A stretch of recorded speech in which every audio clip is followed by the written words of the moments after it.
নমস্কাৰ আপোনালোক সকলোকে মোৰ চেনেলৰ অন্য এটা ভিডিঅ'লৈ স্বাগতম জনাইছোঁ। আশা কৰিছোঁ আপোনালোকৰ সকলোৰে ভাল। আজি মই মাছৰুম খেতিৰ পদ্ধতি সম্পৰ্কে কিছু অৱগত কৰিম। প্ৰথমতে আমাক মাছৰুম খেতি কৰিবৰ কাৰণে খেৰ বা নৰা লাগিব। আৰু এই খেৰ বা নৰাসমূহ আমি 2 পৰা 3 ইঞ্চি দীঘলকৈ ভাল শুকান খেৰ কাটি চটি বস্তাত ভৰাই ৰাখিম প্ৰথমতে। তাৰ পাছত সেই বস্তাত ভৰাই থোৱা খেৰখিনি 12 পৰা 24 ঘণ্টা চূণ পানীত তিয়াই ৰাখিম, যাতে খেৰত থকা বীজাণুসমূহ নাইকিয়া হৈ যায়। আৰু পানীৰ পৰা উলিওৱাৰ পাছত আমি 2 পৰা 3 ঘণ্টা সময় বইল কৰিম। কাঠফুলা উৎপাদনৰ কাৰণে প্ৰথমে ঘৰটো বাঁহেৰে তৈয়াৰ কৰি ল'ব লাগে। ঘৰটো 18 ফুট দীঘল, 14 ফুট বহল আৰু 14 ফুট ওখ হ'ব লাগে। ই আৰ্দ্ৰতা আৰু পোক পৰুৱাৰ পৰা ইয়াক ৰক্ষা কৰে। ইয়াৰ ওপৰত খেৰ দি 3 পৰা 4 ইঞ্চি ডাঠ আৱৰণ দিব লাগে, যাতে শীত-তাপ নিয়ন্ত্ৰণ কৰিব পাৰে। ঘৰৰ মজিয়াখন পলসুৱা মাটি বা বালিৰ হ'ব লাগে। পানী দি ৰাখিলে যাতে আৰ্দ্ৰতা নিয়ন্ত্ৰণ হৈ থাকে। আৰু এয়া হৈছে কাঠফুলাৰ গুটি। বইল কৰা খেৰখিনি প্ৰায় 80 পৰা 90% পানী শুকাব লাগিব। সেয়েহে পৰিষ্কাৰ ঘৰ এটাত আমি এনেদৰে মেলি দিছোঁ। কাঠফুলা বা মাছৰুম অকল সুস্বাদুৱে নহয়, ই নানা ধৰণৰ খাদ্য গুণ আৰু ঔষধি গুণেৰে পৰিপূৰ্ণ। কাঠফুলাত পৰ্যাপ্ত পৰিমাণে প্ৰ'টিন, ভিটামিন, খনিজ লৱণ আৰু অন্য বহু পুষ্টিকৰ দ্ৰব্য থাকে।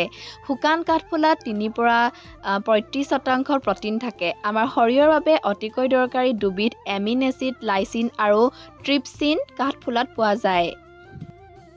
কাঠফুলা গুটিখিনি সিঁচিবৰ বাবে আমাক এটা কেৰি বেগ দৰকাৰ হ'ব। আৰু এতিয়া আমি কাঠফুলাৰ গুটিখিনি এটা এটাকৈ কৰি লৈছোঁ। আৰু তাৰপিছত পলিথিনটোত এটা ছাইডে আমি বান্ধি ল'ম, যাতে খেৰখিনি ওলাই আহিব নোৱাৰে। আৰু তাৰপিছত এটা তৰপ দি আমি খেৰখিনি ভৰাই গৈছোঁ আৰু তাৰ ওপৰৰ পৰা আমি মাছৰুমৰ গুটিসমূহ, যোনটো কাঠফুলাৰ গুটি, সেইসমূহ সিঁচি গৈছোঁ। কাঠফুলাত নানা ধৰণৰ vitamin B1, B2, B6, C আৰু D আদিও উপলব্ধ। আমাৰ শৰীৰৰ বাবে প্ৰয়োজনীয় নানা ধৰণৰ খনিজ লৱণ যেনে কেলচিয়াম, মেগনেছিয়াম, পটাছিয়াম, কপাৰ আৰু ফছফৰাছ কাঠফুলাত পৰ্যাপ্ত পৰিমাণে পোৱা যায়। কাঠফুলা নানা ধৰণৰ ঔষধি গুণসম্পন্ন আৰু ভাইৰাছ ৰোধক দ্ৰব্যৰে সমৃদ্ধ।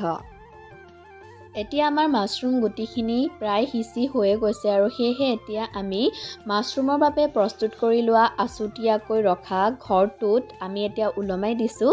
এটা কথা অৱশ্যে মন কৰিব লাগিব, যাতে সেই ঘৰটোত ৰ'দ নপৰে। যদি ৰ'দ পৰে তেতিয়া আমাৰ কাঠফুলা উৎপাদনত ব্যাঘাত জন্মাব। আৰু তাৰপিছত আমি কাঠফুলাৰ পলিথিনখিনি ওলমাই দিয়াৰ পাছতে এনেদৰে ৰাতিপুৱা, দুপৰীয়া আৰু পাছবেলা পানী দিব লাগিব। আৰু এয়া চাওকচোন, আমাৰ কিমান ধুনীয়াকৈ কাঠফুলা বা মাছৰুমখিনি ফুলি উঠিছে।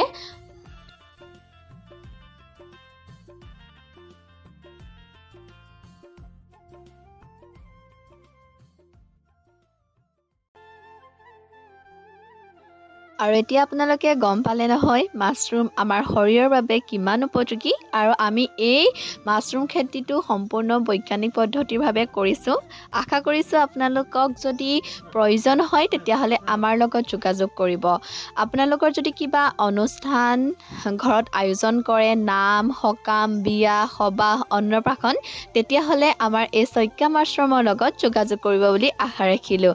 আজিলৈ ভাই, আকৌ লগ পাম এটা নতুন ভিডিঅ'ৰ সৈতে।